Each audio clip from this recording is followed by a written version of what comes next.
Bayan ma'am sir, this is John, the Filipino channel ng inyo pong lingkod. So today is May 28, 2026.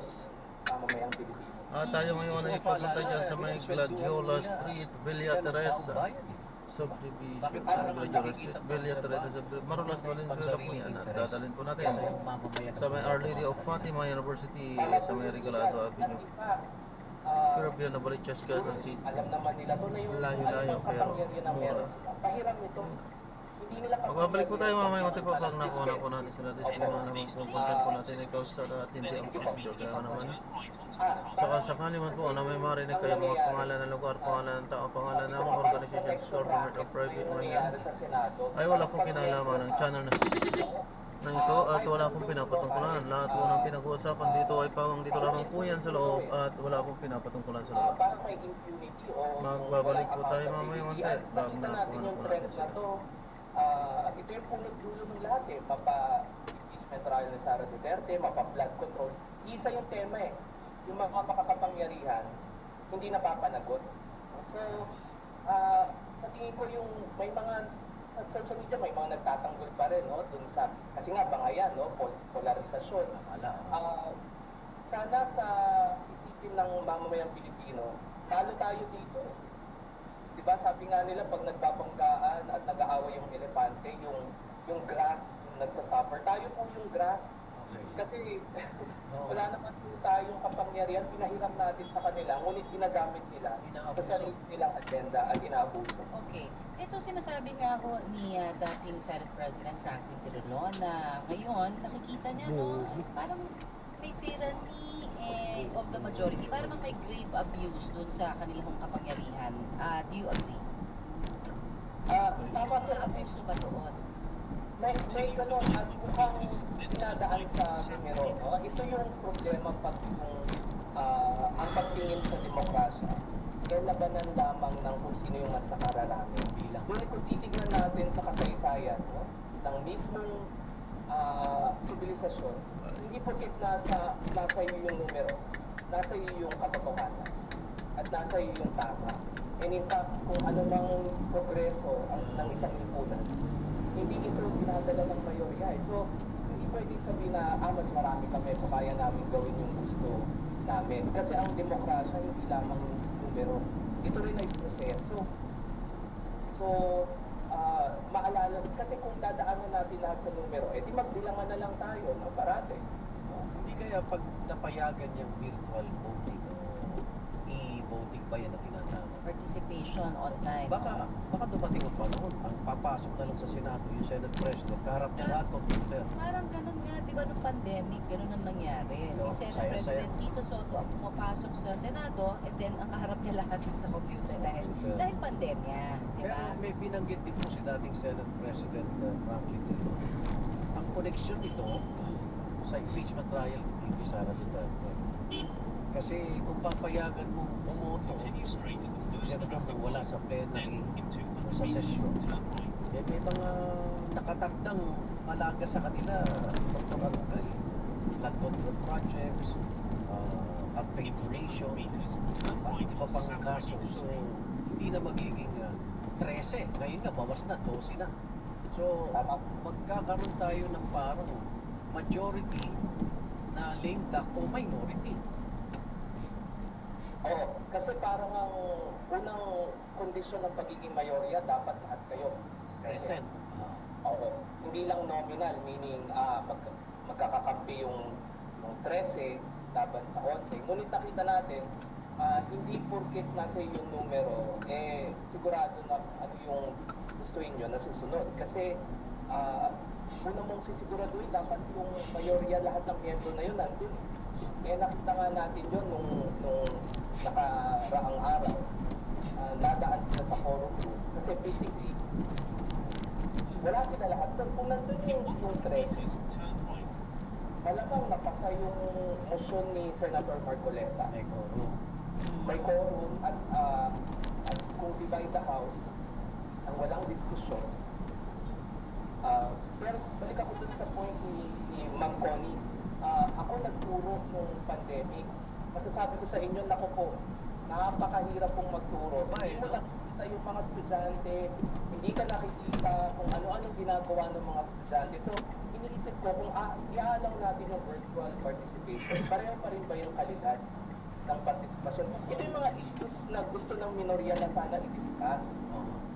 Bago man lang, Pero kasi, Dr. Mokong dun sana pinakitang Zoom ng Senado ng pandemic, kung di nila na-achieve yung pagiging legislator, kasi una, tuwan-tuwa nga silang aga daw nag-adjourn, nasasa bahay lang sila, at na-quote pa si Senator Bato de la Rosa na ang sarap ng buhay. Pero yung discussion about bills and iba pang order of business, Mahirap hindi yun. raw natalakay maigi. Kasi pag nasa session ka, nandun yung technical working group mo. Di ba, nabibigay yung mga ilang pag-aaral na ginawa na ng kanilang mga komite. tama po yun. At in fact, wala pa ngang e-voting at virtual participation. Ang mahalaga ngang itanong, kumusta na ba yung mga bills na dapat sanang tinatalakay at pinapasa ng Senado? Mukhang na-trap na sila sa, anong tawag nung nakita ko, Senate click, o kaya parang political reality drama na pinapanood na lang natin at helpless tayo. No? Kahit gusto sana nating yugyugin yung Senado na pwede naman po sana magtrabaho naman po sana tayo. No? Ngunit parang ang lumalabas ay hindi ganun yung kanilang konsentrasyon no, sa ngayon. Okay, teka, sa UP ba, meron daw panawagan ang student political group dyan na mag-resign si Senate President Alan Peter Cayetano? Oo. Hindi nakagulat-gulat yun. In fact, parang nung una pa, I think, mga dating student leaders, no, yung pagkaribal na partido Yun noon. yan po, Oo, yun. Nagkaisa ngayon. Nagkaisa. Ibig sabihin, kahit magkaiba sila ng ideolohiya o pananaw at may kasaysayan sila ng contestation, mukhang naging isa yung kanilang panawagan. Kasi 6 na buwan siya na lumipat, hindi naman naapektuhan ng Senado. Di ba? Pumasok lang siya para bumoto kay SP Cayetano at umalis din nung nakuha na yung gusto. Sabi nga nila partner, importante si Senator Bato de la Rosa dahil siya yung panglabing Panglabing-tatlo. Oo. Okay. So, parang talagang Babalik ko buha yung niya. tanong, trabaho ba ng senador? Yun na nga. At saka, very, very specific kasi si Senator Marcoleta, sir, no? Doon sa pagsabi niya na makaboto, para makaboto, di ba? Kahit remotely, kahit online. So, ang sinasabi tuloy, ito'y talagang tinitignan na may kaugnayan sa impeachment ni VP Sara. Ano ho ang inyong tingin dyan? I mean, as I said earlier, hindi mo kailangan maging magka-PhD in political science to figure that out, no? Na ito advanced mag-isip, no? Yung senador in terms of ensuring na yung hatian na to, no? Magiging solid, no? Pagdating ng mga iba nilang gawain, lalo na nitong impeachment trial. Sana man lang mag-swabe, no? Sana yung motion na to noon pa, no? Para man lang, kasi yung timing parang sinasabi na ito pinasadya talaga at wala nang pakialam yung mga senador kung ano yung magiging perception. Doon ako medyo, yun yung nakapanlulungo sa akin, na wala nang regard, no? Wala nang sense of propriety. Na sana, itago nyo naman lang ng konti, no? Pero hindi, lantaran na. And I think this really speaks to the way they treat power. Hindi ito mga ibang politiko, gusto nilang gamitin yung kapangyarihan just because they have power. Pero sa politika kasi, ang totoong makapangyarihan, yung kayang kontrolin, yung kapangyarihan na meron siya at gagamitin lang yun, no? Kung kinakailangan at for the public good. Tama po kayo, dati kasi very discreet pa eh. Yung mga paglabag, konting abuso. Ngayon, walang yaan na eh. No? Lantad na lantad sa publiko. At tama, Igan, at sana, no? And in fact, ito yung maganda sa coverage ng media kasi nakikita talaga natin yung behavior nila eh. In fact, ako mas tinitignan ko pag suspended yung session, yung mga language nila. Nakikita natin to, ay, maganda to. Kung pwede nga lang, di ba, sa Amerika may C-SPAN na channel. Basta may session, dapat covered. Tuloy-tuloy. Para makikita ng mga tao kung saan ba napupunta yung binibigay nilang pera, no? Para pampasweldo dito sa mga supposedly lingkod bayan. So, sa huli na lang ako, Mare, Sige lang. anong nakikita mo para maibalik ulit ang tiwala ng tao sa Senado at ano na tong gulo na to? Unang-una, dapat wala nang excuses. Kasi may mga naririnig pa ako na hindi. Matagal nang ganito yung pagtingin sa Senado. Hindi naman bumaba yung perception ng Senado compared sa Kamara, no? There was a time na ganun din. Sana wala na lang excuses at sana magkaroon ng truthful acceptance na the public perception at the moment ay negatibo ang pagtingin sa Senado. Yung pagtanggap na lang, kasi kung walang pagtanggap na gano'n, patuloy yung behavior sila, no? Ako naman, ang tanong ko lang, sir, hindi ba parang nagagamit din kasi ang mga kanya-kanya nilang social media na mga platform para makapansin lang o kaya ba, nasabi, para makapagpakalat ng maling impormasyon, diba, para dun sa naratibo na gusto nilang paniwalaan ng mga sumusuporta sa kanila.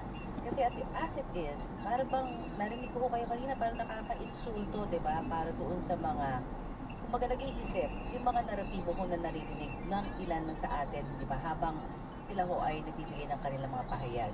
Pero, regardless, ano ho ang tingin niyo doon sa social media naman na part? Kasi parang kung nagagarapal nila at nagagawa po daw nila sa plenaryo yung mga gusto nilang gawin para ma-achieve, no, kung ano man yung resulta na gusto nila makuha, nakakalusot po sila pagdating sa social media doon na may suporta pa rin sila. Maganda pong punto yun, Ma'am Connie, kasi mga kasaysayan ng Senado, ngayon lang yung ganitong in the social media age, no, na sila mismo, no, in fact, parang yung iba sa kanila, parang ang behavior, influencer na, no, at Vlogger. no, oo, nag-vlog, at and in fact, no, and therefore, nakaka-contribute sila dun sa misinformation, sa fake news. Ito yung nagpapakomplika sa sitwasyon. At in fact, ito yung ang matindi dito, kasi may mga may mga fans sila, may mga true believers sila. Kumbaga meron silang mga hyper partisans, meaning yung kahit anong gawin nila, kakampihan sila, no, nitong mga nasa social media. Ito yung nagpapaigting ng pagkakahati-hati. And I think unless again may gawin din tayong batas tungkol sa disinformation sa ating bansa, lalala at lalala pa ito. Dr. Arugay, maraming Thank you salamat po sa inyong oras. Gabay. Maraming salamat sa invitasyon. Professor, Department of Political Science ng UP Diliman, Dr. Arugay. Ayun, hindi ka rin kasamahan dati ni SP Alan Peter Cayetano. May call for resignation. At ito, sinusubukan po namin na makuha yung panig niya. Ni Senate President Peter Alan Peter Cayetano. Para balanse sana, hindi ba Pero wala natin? pa siyang tugon. Dayman, bukas pa rin po tayo sa kanyang panig. Ilang araw na to talagang tinatawagan. Abangan lang natin yung FB Live. Hindi, kasi doon nasasagot. Doon sumasagot Oo, niya. sa Yun FB yung Live. sinasabi ko na parang Na hindi ka hindi pwedeng na magtanong. dumadaan, di ba, sa Parang katulad natin, si US President Trump, palayang ano lang, tweet. Ito, basahin ko lang si 1340, DCWB Text Connect. Good morning! Yes, good morning. Tayo nga para makaboto, pumipila kahit gaano kainit, makaboto lang. Napaka-feeling privilege naman ang pasweldo ng bayan na yan. Kita nyo, yung isa mo yan sa mga Hinaing. reaksyon. Kasi, naramdaman mo yung, yung discrepancy ng pamumuhay, di ba? Tsaka kapangyarihan sa wala.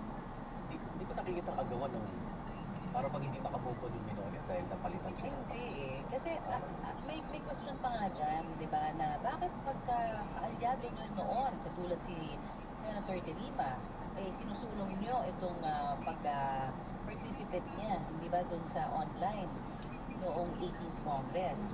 Pero ang sinasabi naman ni Senator De Lima, abay, iba naman ang kaso ko. Ako'y sumurrender, hindi ako nagtago sa batas, di ba?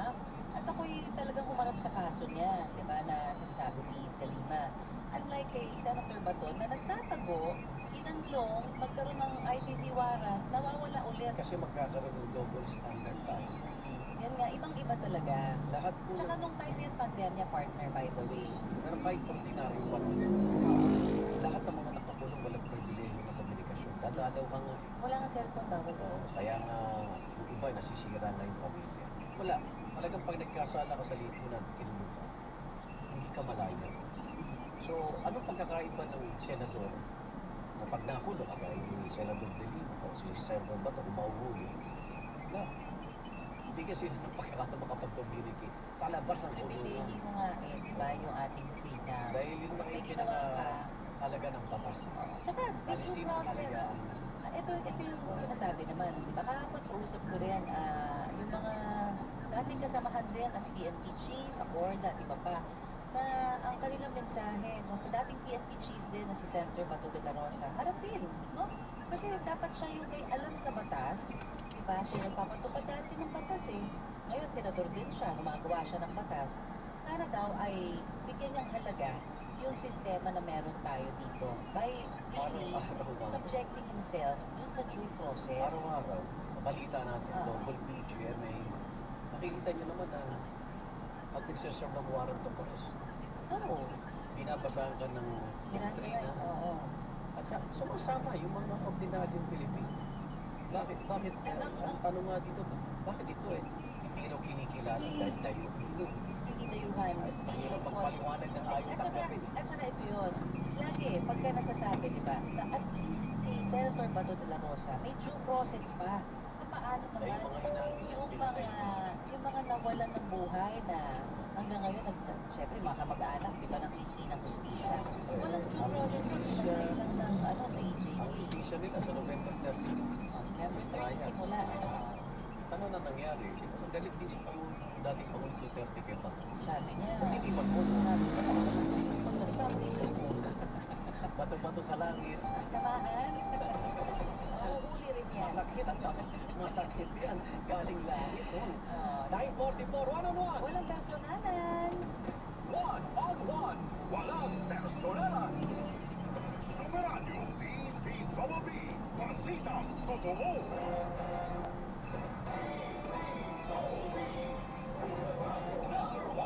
Kapag bumibili ako ng gamot, hindi ako nagpapadala sa mga promo at gamot na hindi ko kilala. Kahit gaano kamura, lalo na kung sobrang mura. Basta hindi ko kilala, punta ako sa quality. Minsan kasi may nag-o-offer ng mas mura o kaya ay may bagong plan. Pero feeling ko pa rin hinahanap ang right set. Dahil ito ang pinagkakapitalaan ko at matagal ko na iniinom. Ang right set, matagal nang kilala at nire-reseta rin ng mga doktor. Quality kasi. Kapatay ng quality ng mamahaling brands. Pero ang presyo, agad kaya kahit araw-araw pa ang pag-inom ng gamot. Kaya pagdating sa gamot, hindi ako nakikipagsapalaran. Una ko sa pinagkakatiwalaan at kailangan ng gamot. Basta, right set. Simple process, consult your doctor. Airport na kami, saan ka na? Dinayang na. Ha? Di ba mamaya ka na bang flight natin? Ay, wala ako. Tingnan ko sa DST ang pang flight natin. Para manilaw. Standardized check for stimulants. Expert eye care. One more eye. According to your economical. Feel from your eyes. Or expert eye care. Constantio Executive Optical. Over 300 stores nationwide. Slow Executive Optical. Love your eyes. Ang galing. Ang matagalan. Parang tayo lang yan. Everest Appliances. Babe, ano ever best decision mo in life? Siyempre, hindi ako Everest Appliances. Health, wellness, energy saving. Everbest from Everest. Everest Appliances, bringing quality and wellness to home, health, wellness, and energy saving. Everbest from Everest. Correctness ito. Yan ang paniniba. Dito ako sa kilala ko yan at pinagkakatiwalaan ko. Kaya, basta right sila.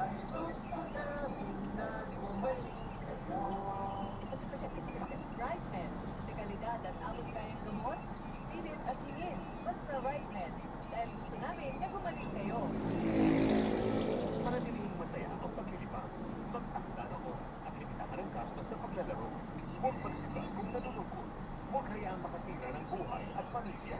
Para sa impormasyon, tungkol sa responsible gaming, Mensahe na www.agco.ph. Isang mensahe mula sa Agco. Gambling for 21 years old and above only. Gambling can be addictive. Know when to stop. Bukas na ang Passport Photography Contest para sa entry sa mga Filipino photographers. Maaari magpasa ng entry na may temang Kids at Play sa kategoryang conventional, mobile, at road categories.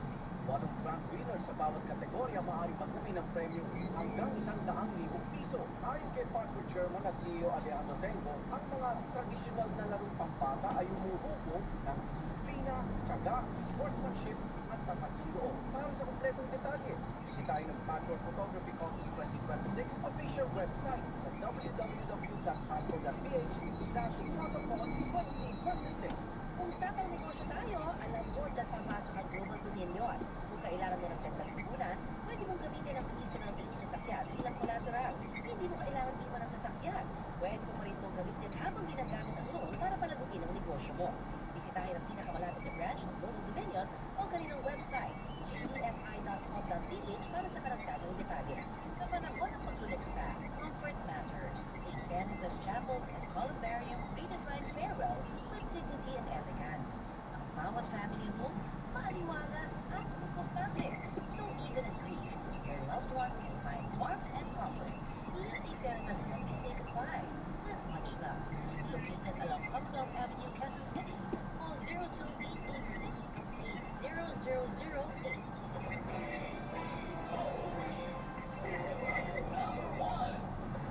GMA. Marami. Easy Double D. Pasita. Kama. Pasita. Totoo. Walang personal. Manila.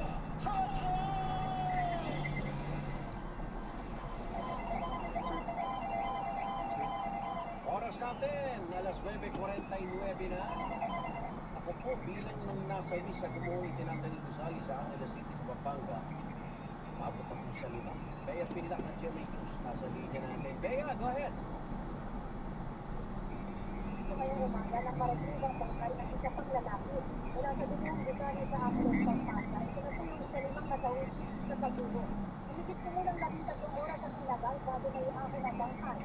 Dahil po mailalim daw ito sa mabigat na tipas ng debris. Ayon sa LGU, natagisip ito sa sila ang bangkay.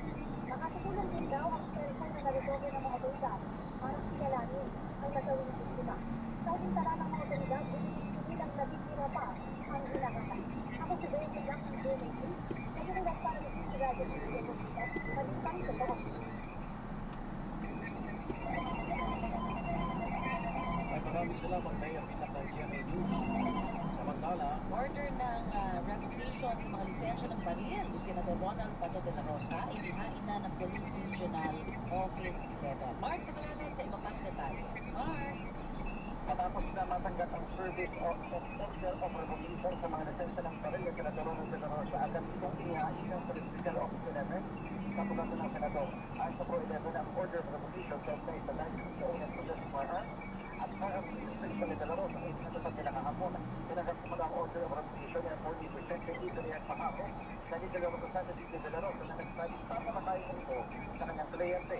Ang pagkain mo muna siya sa Eastern Cyber Security Unit 11 South sa Honduras. Dapat sa batay sa record ng SEO sa Patuloy nagmamayari ng isang dalan sa dito ng mga barilan.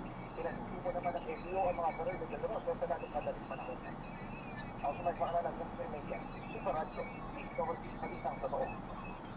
thank you, Mark. Makalanan. So, i-revoke na ba yung lisensya ng baril ni Senador Pato de la Rosa? Hindi na siya armed and dangerous. Kasi wala na siyang baril. Hindi, ang sabi nga, sa mga malalapit na naging kasamahan niya, si Mayor Magalong, particular na isa dito partner, sabi niya, tinanong ko siya, sa tingin niyo ba armed and dangerous talaga na may tuturing itong si Senador Pato de la Rosa? Sabi niya noon talaga, sabi niya, nakita niya to talagang kumbaga warrior, parang gano'n, si Senator Pato de la Rosa, magaling, no, sa ganyan, pag-combat, ganyan. Pero, syempre, sabi niya, iba ng usapan din ngayon, maganda na, iba na yung minor, parang ganyan.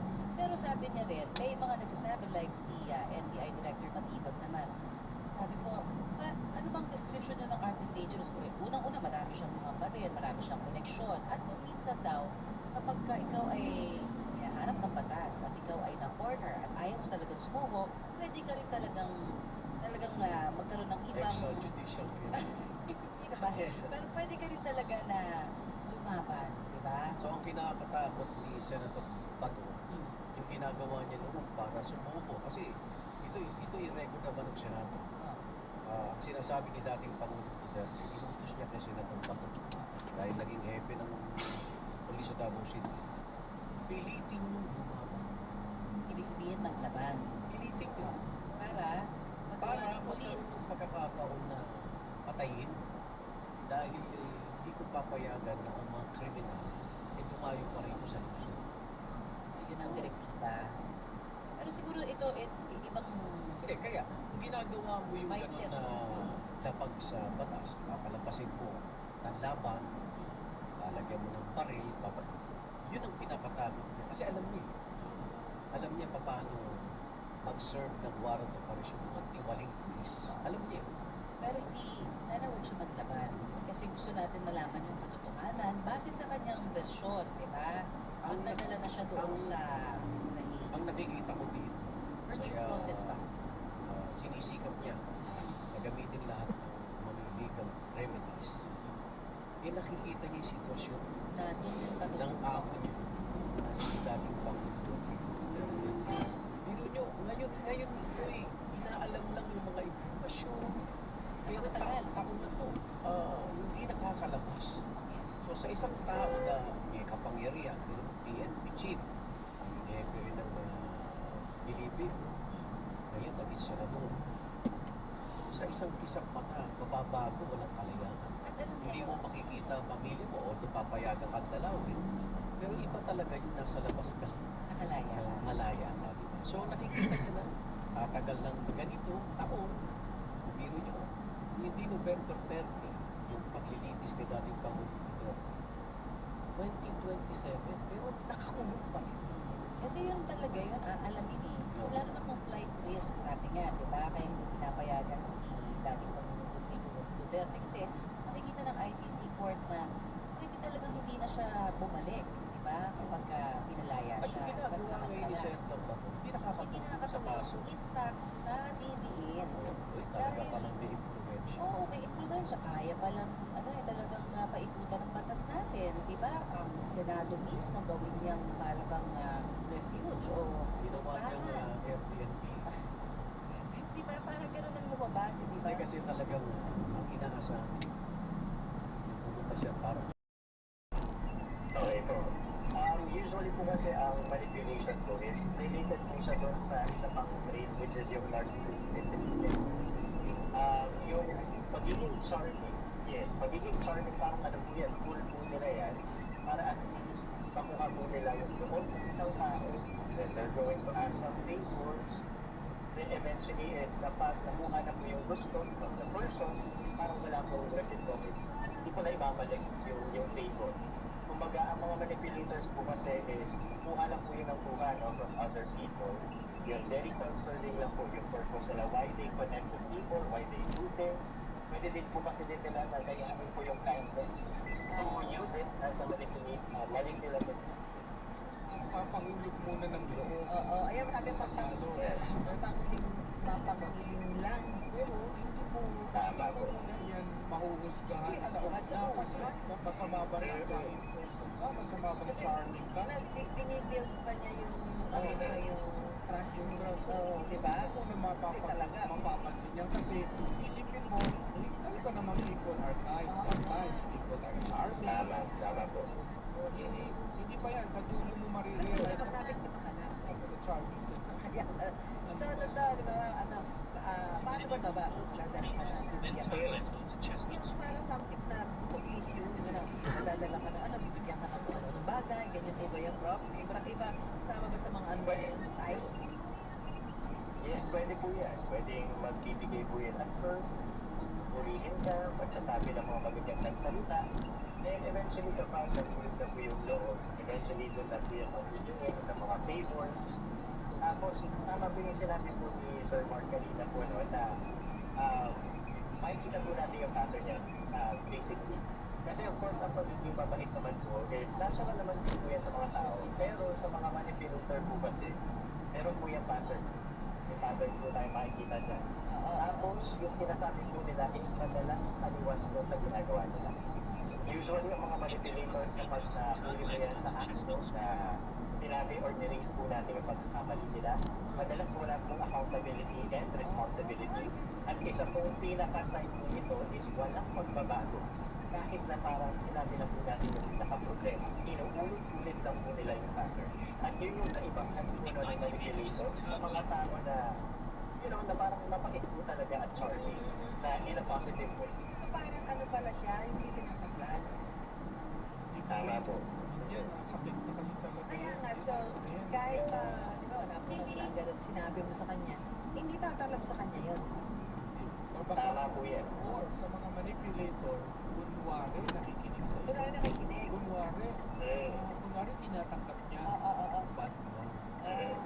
Pinapaasa ka lang niya, pinapasakay ka lang niya. Pinapasakay ka niya, so, Behind your back, may tapang na naman yan.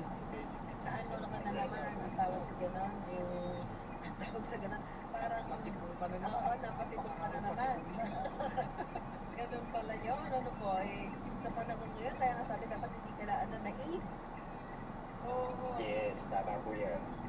Na madadala ka agad sa pinapakita sa yung kabaitan. Lalo na kung bago mo pa lang siyang kakilala, hindi mo ba, bro? Tama po yun. Kaya mahalaga po na kilatisin po natin mag-is yung isang tao. I mean, okay lang naman na let's say, maging mapait din tayo sa kanila, pero mas makikita po kasi natin yung pattern niya habang tumatagal. Oo. Then siguro pwede din po tayo, let's say, kung pwede po tayo magtanong kung sa ibang mga tao, kung ano yung pagkakilala nila sa taong ito. Kasi minsan yung testimony din po ng ibang mga tao, it could tell yung personality ng isang tao kung paano po siya nakikipag-relate with others. Kasi ang mga manipulators po kasi, is parang nakikita po nila yung relational connection nila with others as tool. Kumbaga parang ino-objectify lang po nila ibang mga tao, rather than talagang nag-create po sila ng tunay na connection. Kumbaga, parang gamit lang po para sa kanila yung ibang mga tao kapag nakuha na nila yung gusto. Iiwan na. Ang target ng mga manipulator po, yung mga may magiging pakinaban sa'yo. Tama. Tama po yan. Ayun. Yes, exactly. Social climber yan. Ganyan. Lahat ng aasintahin niya yung sa tingin niya, may benepisyo siyang makukuha. Halimbawa, may dalawa kayong Tama po. magkakaibigan. Ay, sa isa may makukuha siya mo, napapala siya. Doon siya magiging magliliw. Doon sa isang walang, Tama. doon sa isang wala, Tama po. iispira ka lang. Ba't alam na alam natin, Susan, baka tayo to ah.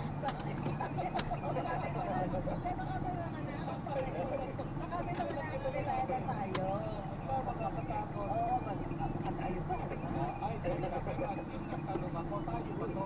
Ang manipulator narcissist ko, hindi yan nagtatanggap ng ganyan. Hindi Tama po. nagtatanggap Yes. na may problema sa kanya. Alam niya, tama lang siya. Hindi tayo so, Hindi pa tayo so.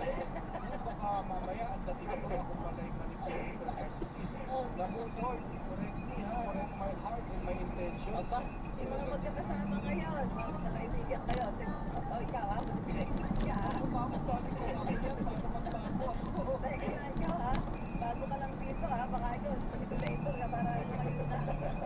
Patakit na ha. Pilik mata mo, ba't ako yan? Naririnig ko ba, pinapakinggan natin? Parang meron akong pinapakinggan ng senyales sa iyo ah. Number 2, at Rob, ito, mirroring your personality niya, mirroring. Pinapalagay niya. Paano yung ganyan, style, Rob? Well, actually po yung mirroring po, no, is, kumbaga parang nare-reciprocate po natin kung ano yung pinapakita ng isang tao. Like kapag mabait ka, mabait ka rin. So, beneficial po siya in some ways po, no, sa relational connections po natin.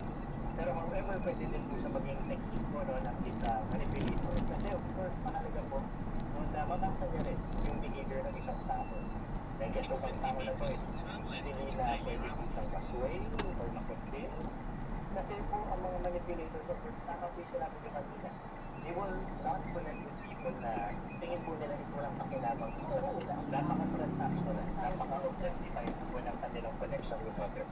Ano yung ano doon? Baka naman maanigitan yun. Hindi yung ay, baka naman natin. Pangusap na yung oras dyan, di ba?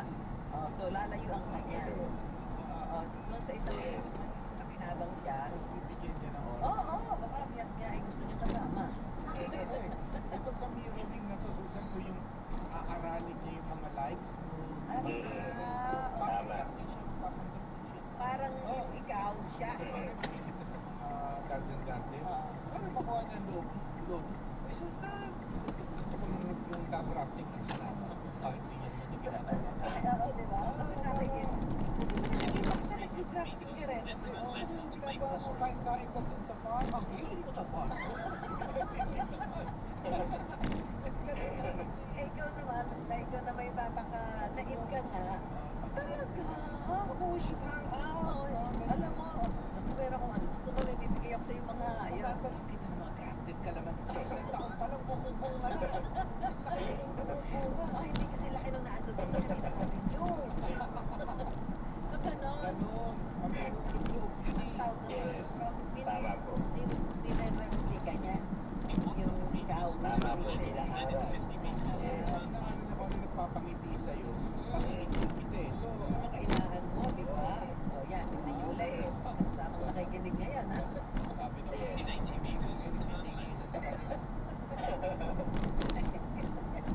Ikaw yun na parang magsumba, sama ka na sama. sinasabi mo nga ayaw nga ng sumba. Oo, Tapos nakikisumba ka ngayon. Yung nandun yung mga amiga kung may kaya, bigla ka na Yan, susumba. yan, oo. Ganyan, di ba? Nakita yung zero of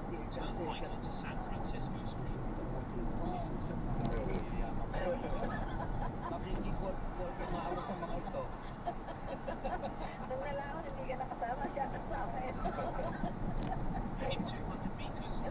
Ano siya yung may motibo eh. So, kailangan kong hindi siya mag-compel. O yan. So, mirroring your personality. Ikaw natin dito, love bombing. Ako bro, Yes. love bombing ko. Yeah. Ang love bombing po is usually talagang ipapakita niya sa'yo, no, yung admiration niya, papakita niya na halaga mo. Minsan it comes in the form of, ano, yung parang verbal affirmation, nasasabihan ka niya ng mga mangugulak-ulak ng mga balita, ibigyan ka ng mga regalo. Ito pa lang sa pinaka-umpisa pa lang ng relationship. Then eventually, after po yan is biglang mawawala yung ganong trato. So actually, it's actually a form of emotional manipulation po. No? Kasi ang manipulation, hindi lang naman po tangible. Hindi lang naman mga bagay yung gusto niya. Pero at the same time is, manipulation can also be done doon sa emotions para at least, para makuha niya yung loob mo. Kaya ang dami sa mga tao nagiging biktima din po nitong love bombing. Na parang sa umpisa, ang galing-galing, parang gusto. Pero after several like days or weeks, parang biglang nagbago. Kasi drastic bigla yung pagbabago. Tapos, imbes na dapat yung parang eventually ikaw naman yung nag-aabot dun sa tao. So parang na-apply ka ngayon tuloy ng emotional na manipulation. Patibong pa rin pala yun. Patibong pa rin. Talagang aanin ka ng pinagmamalasakitin. Ganyan, no? Parang, ito si Susan, naalala ako. Oo, gano'n, oo. Diba, no? Malakas ang ulan. Diba nandiyan ka sa ano? Ingat ka. Parang ikaw naman touch na touch ka na. Diba ako? Tapos talagang gift giver. Oo. Gift giver. Aaraman ka, pauulanan ka. Oo, ganyan. So, love bombing. Tapos sabi ni Pro, pagkatapos ng i-love bomb, mamimiss mo ngayon bigla niyang hindi mahinahon niya. Yes. Papamiss. Oo. Papapol ka, Oo. tapos magpapamiss. Oo, tapos ikaw siya na yung Ikaw na ngayon ang hahanapin. Oo, kasi na-miss mo yung love So, bomb. na-miss mo yung ano niya sa'yo, yung concern, baga. Yung concern. So, yung pala yung emotional ano yun. Tubok talaga to ah. Pero alam mo, sa tulog-tulog naman yan, di ba bro, the only way na you will again, pwede naman din talaga. Yes. Correct. Again, ha? Hindi naman talagang puro kadiliman lang ang mundo, no? Ha? May mga anghel na Tama, kasama. tama. So, pwede rin naman na ganun siya. Yes. The best is, kung manipulator siya, kung actor, many years ng inyong friendship, wala naman siya talaga Yes. kinukuha. Ayun na nga. Wala naman siya hinihingi rin Oh, sa'yo. hindi ibig sabihin ng genuine. Yes, yes, yes, yes, yes, exactly. Yes, yes. Diba po, Prof? And another factor po siguro dito is, kapag nakikita natin na nag-reciprocate din. Hindi man sa katulad ng naibigay natin, pero meron. Yung, kumbaga, yun nga po yung logic kung bakit mahalaga any kind of relationship is yung meron tayong mutual connection. Kasi ibig sabihin yan, parehas tayo na nagbibigay doon sa isang relationship for it to actually work. So tama po yung sabi ni Sir Mark kanina, hindi naman po lahat ng tao na nice, and talagang nagkaroon ng pagmamahal or nagbibigay sa mga tao is manipulator ka agad. Talagang time is the best expression ng genuineness ng connection. Saka yung pattern po ng behavior. Parang ano yun eh, di ba parang anong tawag doon? Yung syempre, simula, lahat tamang duda ka. Di ba? Kaya di ba sabi, dapat tamang duda ka muna. Pero, habang lilipas ang panahon, eliminate mo na. Ito, eliminator to, eliminator to. Ito, manipulator to, ito, manipulator. May matitira to. Dahil merong yung totoong Tama po. gusto niya. Wala siya talaga. Talagang gusto ka niya kaibigan. Wala siyang hiningi sa'yo. Wala siyang hiningi sa'yo, di ba? Eh kasi yung mga manipulator, kahit paano, yung nagmamadali yan eh, di ba? Nagmamadali yan. Yes. Nabiktima na kita eh, di ba? So, may mga senyales na yan. Alam mo, yung magpaparamdam-ramdam na ba yan na mayroon na siyang kailangan sa'yo? O, yun. Doon pala maano na, red flag na yun. Okay. Ito, isa pang style daw nila. Tama po. Isa pang style nila, yung subtle control tactics. Paano nila ginagawa itong subtle control tactics na to? They influence your choices, your opinion, your decisions, etc. Yes, tama. Ang mga manipulators din po kasi is, when we say subtle control, kumbaga may mga bahagi po yan, no, na parang subtle din. Pero very aggressive din po at times ang mga manipulators po, no, kung saan, kumbaga, natry niyang i-manipulate yung mga choices mo, natry niya i-manipulate kung ano man yung mga preferences mo. Akala mo it is going to be beneficial, napaka-unsolicited sa mga advices, pero eventually, makikita natin at may-evaluate natin na parang hindi talaga sa for your own benefit. It is for the benefit of the manipulator. Kasi yun nga po, lahat ng mga gagawin po niyan, mga subtle na mga tactics, sa pag-manipulate ng mga choices or ng mga decisions mo, para at the end of the day, na pa rin ang may benefit dito. Yung mga desisyon, mamanipulate niya basta, ay, isisway kita sa ganitong desisyon kasi ako Siya may makinabang. Hindi niya yung desisyon na nakakabuti sa kaibigan niya, kundi kung ano yung nakakabuti sa kanya. Nakakainis ka sa akin. Yes, parang po characteristic ng mga scatter. Yan, yung mga karakteristik ng mga scammer na cocktail po sila nagsasaltik sa mga bagay-bagay until na umigay po tayo Yung mga doon kami sa ng sample, bro. Yung mga kami ng sample, yung mga subtle na suggestion, pero yung pala, para sa kanya yun. Paano halimbawa na? Okay, like for example po, no, siguro i-choose kung saan kakain. Diba, ganyan. Well, of course, okay lang naman na we express our preferences. Pero like let's say, magkakasya dyan na yung kumbaga kasi ang choice po natin, masyadong naging complex yan. Kapag masyadong madami tayo pinagpipilian. So, pwede mo po gawin na isang manipulator is bibigyan ka lang niya ng mga option. At lahat ng option po na yun is parang favorable para sa kanya. Like let's say, doon po sa kung saan kayo kakain. Yan. So, parang magbibigay lang yan ng ng mga choices na parang beneficial lang na gusto niya. At hindi talaga gusto ng ibang mga tao. Ano siya, anong tawag doon? Yung mamanipulate niya, lalo na kung halimbawa siya yung nagka-arrange. Diba? Pero siya Yes. wala. Kumbaga pre-plan na po siya. Oo. Pero kung maaari, ang dating sa'yo, nagsasuggest lang. Pero doon sa mind na Yes. manipulator, yun doon ako may pakinabang eh. Kaya nainis. Diba? Tawag doon parang gatekeeping. Yung hindi niya ibibigay sa'yo lahat. Tama po. Lahat na. Ito lang. Ay, bibigay ko lang yung Nasabi niya, this is the best. Oo, wala na eh. Ito Yes. yung Eliminated na yan. Tama. narrow down niya dun sa video niya lang. Ito na lang ang choices natin. Gatekeeper ang ibig sabihin niya, hindi sasabihin niya sa'yo, gatekeeping. Ito na lang yung choices natin. Wala na tayo. Yes, yes, yes. Hindi na. Talagang tayo lang available. Nagkaroon, nag-welcome. Para ma-descubre mo kung ang bukas. Ay, wala. Pag gusto niyo. Kasi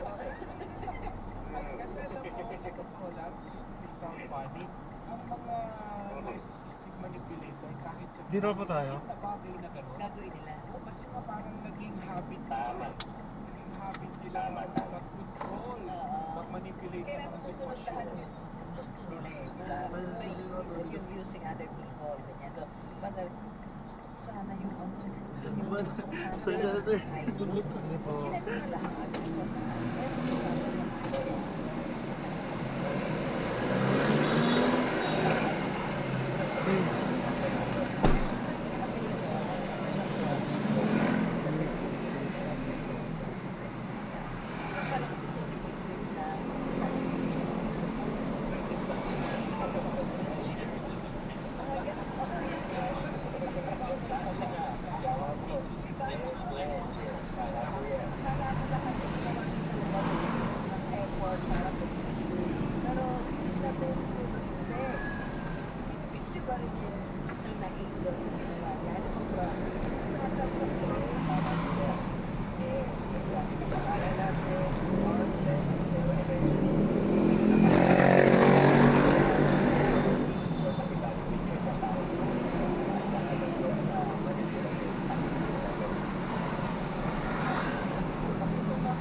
For example, is parang pagmumukhay niya na masama yung isang tao kahit na naman talaga yung abuser. O siya talaga yung may kasalanan. Pagmumukhay niya na ikaw kasi ito yung ginawa mo. Yung parang magkikreate siya ng reality na hindi aligned doon sa identity. So napaka-harmful niya. And of course, it's really a form of abuse. You'll start questioning yung sarili mo kung masama ba yung tao, ako ba talaga yung nagkamali, ako ba talaga yung sinungaling, yung mga ganyan. Yan po yung gaslighting. Sampulan mo nga ito. Bigyan mo uli kami ng sabag. Kasi yung mga nakikinig sa atin sa kanto, mamaya mga nakikinig na magkakaibigan mo gano'n, away-away na kayo. Kakabubuhan. Sample nga tayo dito. Oo. Yan. Siguro po, in the setting of relationship, siguro huwag na po tayo lumayo yung pinaka-controversial at juicy po na issues na like, for example, niloko yung isang tao. Imbes na maging accountable yung isang manipulator kung sa pansuloko niya, isisitin niya pa na sa karelasyon niya, ikaw kasi wala kang umobra sa akin, hindi mo binibigay ito, may kulang ka sa attention, yung mga ganyan na parang you will start questioning yourself na, ako ba talaga yung may mali? Yes, ako ba talaga yung may mali? Ako ba talaga yung may pagkukulang? Bakit niya nagawa yun? Kumbaga, meron din pala mga investigation doon sa ginawa niyang panluloko sa isang tao. And not just gaslighting. Pero dito, parang yung pagka-gaslight is pinapamukha niya talaga sa'yo na dahil sa'yo sa pagkukulang mo, doon sa mga hindi mo na ibibigay in a setting of relationship, kaya niya nagawa yung ganong uri na parang bad behavior. Ikaw yung may kasalanan, tapos hindi mo ako talaga. Yes. Pero ikaw yung nagreklamo. Diba? Bakit parang ako sabi ko kaya? Bakit parang ako? Tama. Sabi mo nga naman yung dialogue dyan. Sabi mo yung dialogue dyan. Ganda ng pagkaka-deliver nito, parang nag-gaslight talaga siya. Oo, nakakita mo yung expression. Bakit ako? Bakit parang kasalanan ko ba? Ganon. Ayun, di ba? Oo. Parang, Nag-gaslight siya. Parang four sisters in a wedding. parang, ha?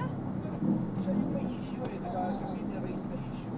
Bakit kung ginaslight siya, parang kang, sorry, nag-sorry pa kayo. Paano sorry? Yes, exactly. Manipulation, ha? Ganun yung mga manipulator. Gaslight. Naku, sabi ko yung tuloy niya ako dyan. Pagbago tayo ng mamaya. Bro, paano nila Eto muna. Exactly. Good question. Bakit po ba ang pagiging manipulator? Narcissism. Actually, related po siya sa, yung manipulation or pagiging manipulator po itself, hindi po kasi siya alone as a characteristic or trait niya. Related po siya dun sa tinatawag po natin na narcissism. Though gusto ko din po sabihin sa mga nakikinig po sa atin, ang narcissism is hindi po agad sa problematic by itself. Kasi lahat po tayo, meron po tayong somehow, like a trait of narcissism.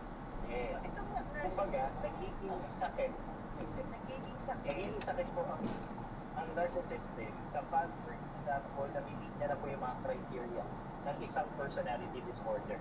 Kasi meron po tayong tinatawag na narcissistic personality disorder. Kung yung saan yung isang tao, during doon sa kanyang adult teenage years, na nagkakaroon po siya ng pattern na narcissism, parang tingin niya is napaktaas niya. Yes, tapos, yes, gusto niya lagi na nabibig yung ego niya by other people.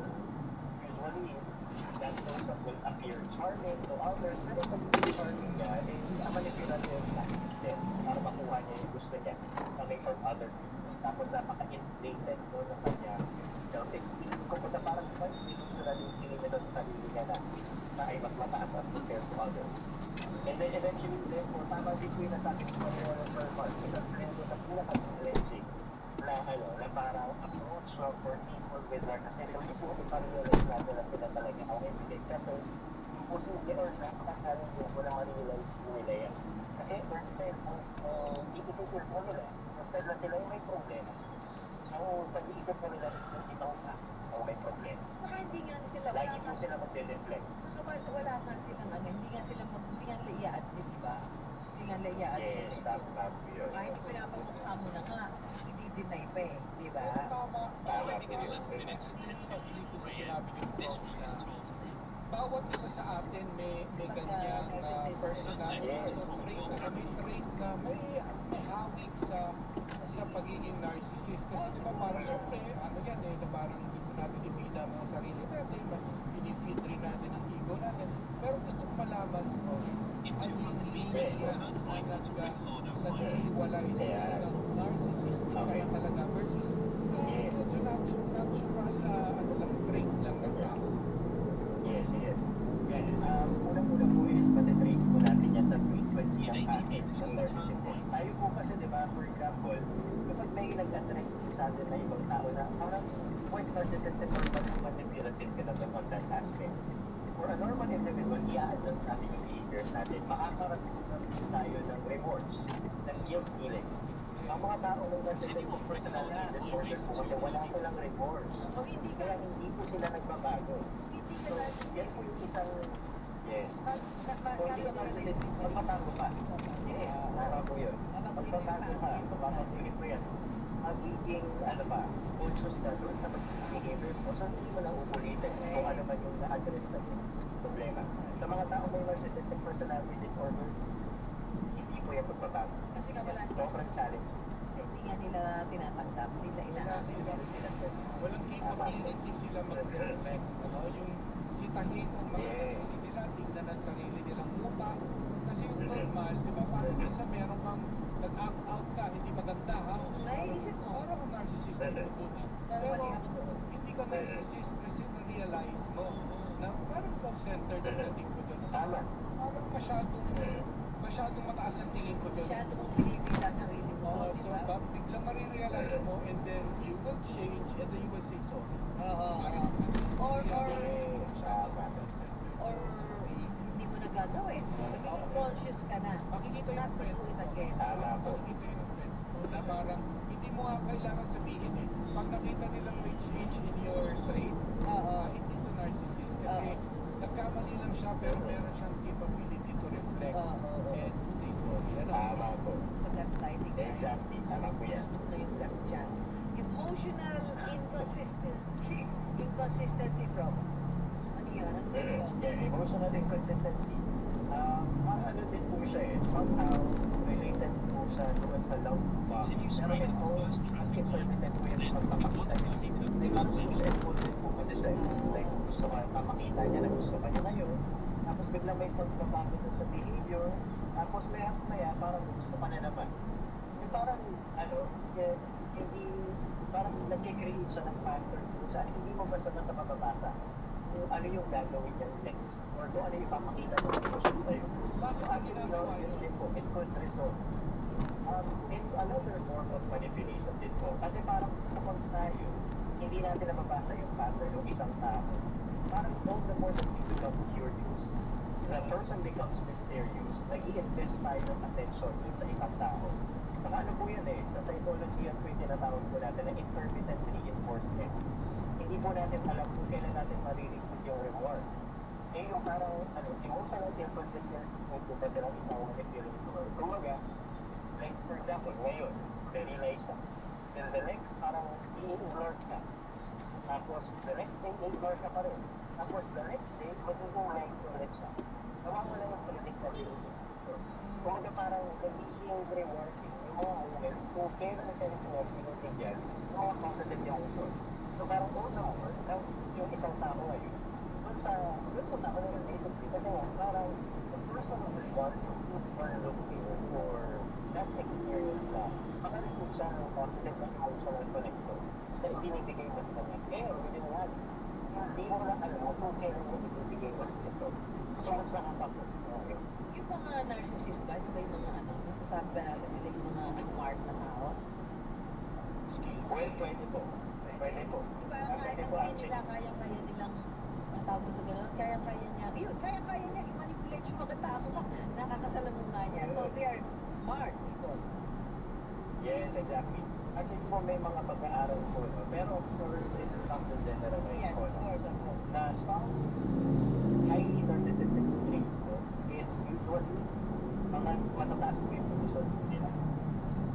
Nasa mga matataas na posisyon. Like mga Kasi nga, ano yung smart people sila eh, mga smart na tao sila. So, Tama. tingin nila, dapat kaya ko kayo i-manipulate lahat, di ba? Kaya ko Tama po. Kasi part din po nun is yung pagiging intellectual po nila is yun, manipulative lang. Siya. Bakit alam mo yung mga characteristics na inano natin, yung i-describe natin, nakikita ko sa mga maraming politiko. Bakit talaga magdadala sila? Ang point ko dito, prof, ang point ko is, Tama po. parang point ko is, bakit parang train yan ng mga leaders? Eh nga, sabi nga niya, di ba? Yes. Diba, bida-bida, sinungaling, manipulation. Ako, hindi mo naman, bakit ang mga politiko naman, hindi mo natin nilalahat. Talaga naman yung sinungaling dyan. Hindi pa yung parang kala mong gagaling. Kunwari, gagaling. Baka mamaya, that's what it takes, no, to become a leader. Actually, hindi naman po. Skill na yan na kailangan eh. Yung mga skill na yan, Yeah, yun yes. ang kailangan to win the contest eh, di ba? Well, actually po, siguro one thing din kung bakit po sila tumataas po sa posisyon is kasi part ng technique po nila is yung malapak po talaga ng ibang tao to do higher. Which is different po talaga sa doon sa mga leaders po na mayroon po talagang social interest. At yun po yung nagiging reason nila kung bakit sila umaangat sa buhay. So I think, no, yun nga po. Kaya nandun po sila sa pedestal ng position is because ang dami na po nilang pinapakang tao to be there. Hence, hindi po dahil yun po yung kailangan as a kasi iba pa rin po yung talagang genuine na leadership. Yes, at again, makikita mo rin yun sa dulo, yung genuine intention, maganda. But I think yung Tingin ko nga maraming politiko nga na mga wala pa ng mga politiko at wala silang pakinabang kasi wala din sila. Hindi kasi nila at least most of them, but meron din mga may maayos. Oo. pero yun nga, kaya Para dumami sila, maayos. halimbawa hindi na lang politiko, ano na lang, to leadership. Parang ang observation ko lang yung that's what it takes to win the contest, ang karera. Di ba? Yung walang remorse, may matapakan man ako ulo, wala akong bakit kasi yan ang nature of the character. Very nice. Tama po, tama po. Atake. Ito naman. Yes. Basta after natin Tapos yung mga anatomy, ayan, anatomy, mga palatandaan ng isang manipulator. Kahit paano ngayon, alam niyo na, medyo mas magiging ano na kayo, careful at manuri sa mga taong nakakasalamuhan ninyo, di ba?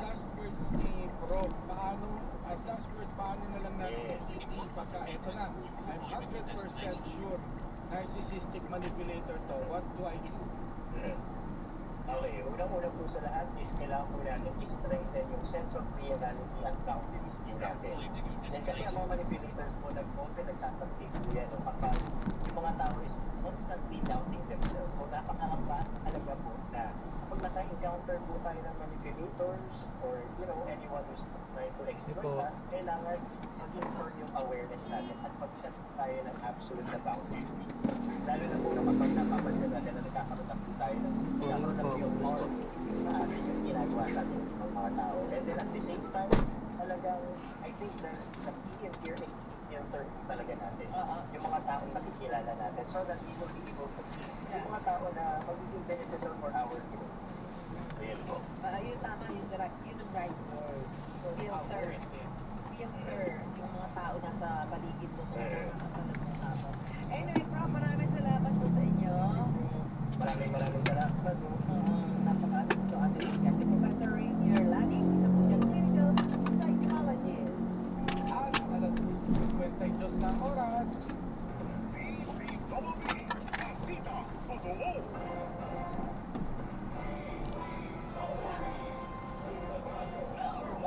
Dahil meron talaga ang panahon ngayon, mga kapuso. Ayan, na-drop na natin sila. Maraming salamat po sa panonood. Hanggang sa muli po, ingat. God bless. may Immunimax Pala po. at Immunimax Dugtong pala natin yan. Dugtong na pala yun. Ito po yung available in capsule for adults and serve kids sa imported variant. Mula sa ating studio, kahit nasang ka pa, magandang balita Kaya dugtong lang natin yan. Nakuha din natin yan sa bandarian ng mga konti. Natin sa may SM. Hindi gamot at hindi dapat gamitin SM dito yan sa Merigalaado. Thank you po. Didiligan ko kayo. Yan, maraming salamat po. God bless. Paalam po.